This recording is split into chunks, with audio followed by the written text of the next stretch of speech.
black women are dope, man, and black women have so many strengths and talents, and it hurts us when we are trying to limit them in what they can and what they are able to do.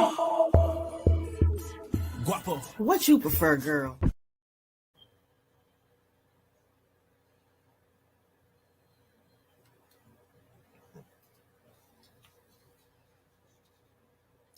Welcome to the Dark Girl Preference with your girl, Tasha Renee. And here we are with the recap of Our Kind of People, Season 1, Episode 3. Like I said, here we are at Episode 3.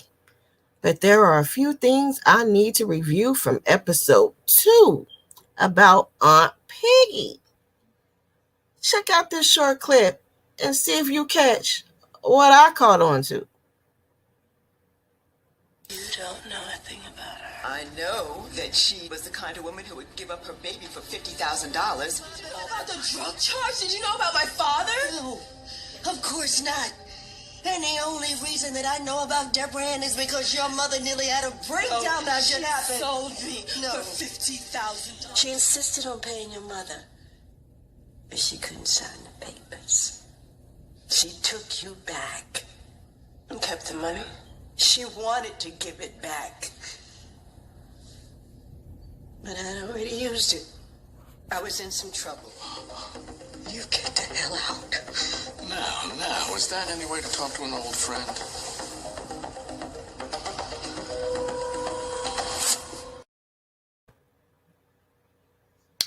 Yes, child, Aunt Piggy still knows more than she's telling.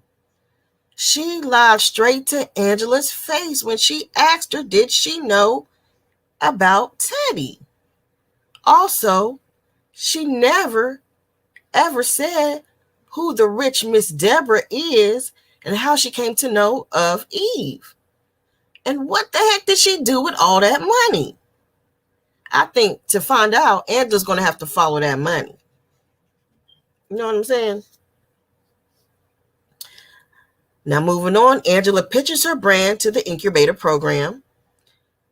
Leah offers her bougie-ass criticism and flat out turns her down.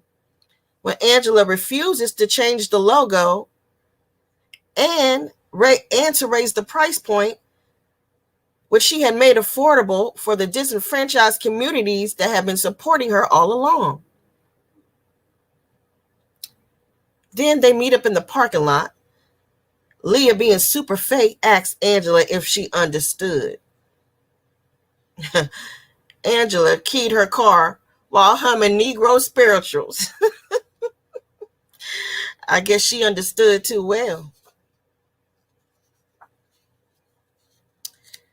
Moving along, then Miss Leah, Miss Audacity herself, shows up at the shop and tries to pay Angela to go away. Angela lets her know that the paternity is not just a claim, but she in fact ran a DNA test. Now, slicing her hand and bleeding all over that check was a bit dramatic for me, but it got Leah running up out of there. Moving on, Angela finally goes to see Teddy. Now, he offers a story that he never gets around to telling. And what is that story? What is the story between him and Angela's mother? Again, Angela was just too emotional. She got nothing. Nothing. So now Taylor's out the hospital and she's hanging with Nikki on the beach. Nikki's smoking weed again. She gets into an altercation with another young lady because she clearly doesn't play them colorist games or talking about her mama Eve. She will snatch a bitch's edges from the root. I know that's right, girl.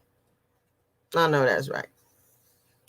Now going on to Teddy and Raymond. Teddy and Raymond lock horns over the ownership of Darman, which is a company started by his and his best friend Jack Harmon's great-grandfathers.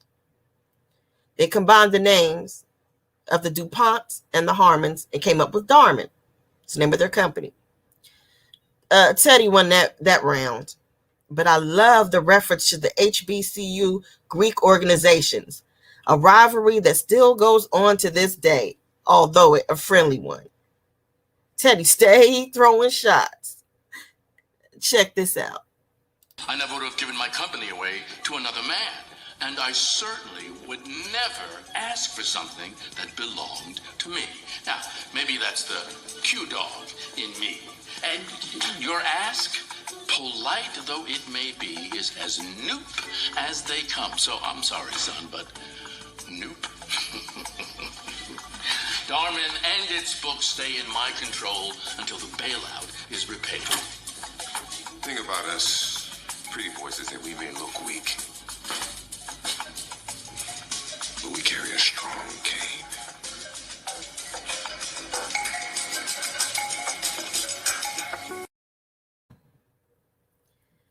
Child, it's the dick measuring contest for me. Whew, the testosterone of it all.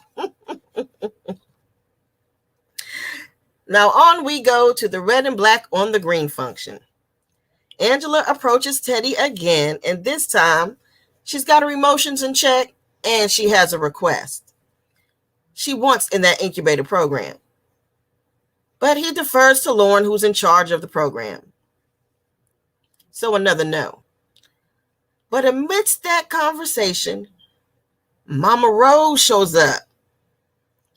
She shows up and doesn't recognize her own daughter, Leah, at all. She starts calling Angela Leah. Leah's trying to convince her mama that it's her. Her mama is swatting her away and telling her to get away from her. Leah gets so mad and hurt, she actually calls out Angela and Teddy. Right at the function in front of everybody. Angela tries to sneak away. She said, "Oh no, you don't get to walk away from this." The scandal of it all, child, the scandal. But Angela, thinking quick on her feet, realizes her opportunity lies in salvaging the family reputation by forcing them to embrace her publicly. Check this out. Thank you, Leah, for that beautiful introduction. What are you doing? The Franklins have embraced me as a daughter, sister, and fellow businesswoman by granting me a spot in the Franklin Holdings Small Business Incubator Program. This opportunity will help me grow East Crown into something my new family can be proud of and something to pass on to future generations.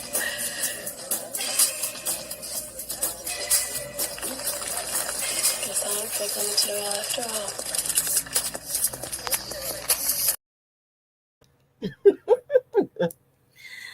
My girl, in my Denzel voice.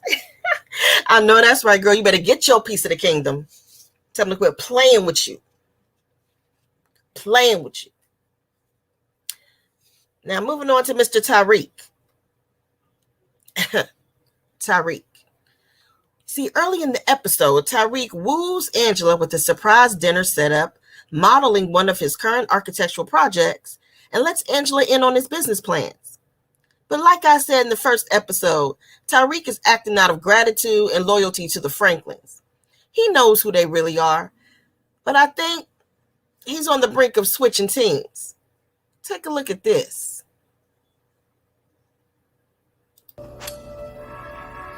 So there's no way that Angela can trace this back to me, right? No, I created a backdoor that's password protected. She'll never know you have access.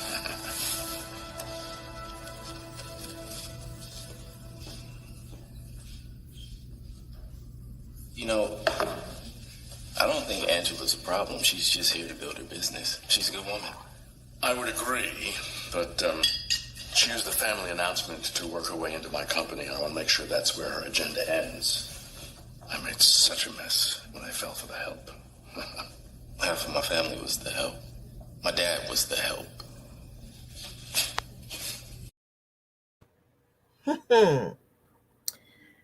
Tariq got some explaining to do. Moving on, we also see in this same scene, Teddy gets a call from his doctor confirming his diagnosis of Parkinson. Seems like he's going to have to pick an heir sooner rather than later. So by the end of this episode, Leah actually makes a real connection with Lauren. Angela, while checking in on Nikki, realizes that she needs her father too. And the episode ends with her visiting him in prison and telling him it's time. So to bring this episode full circle, we end where we began with the mysterious and elusive Aunt Peggy. Watch this, y'all.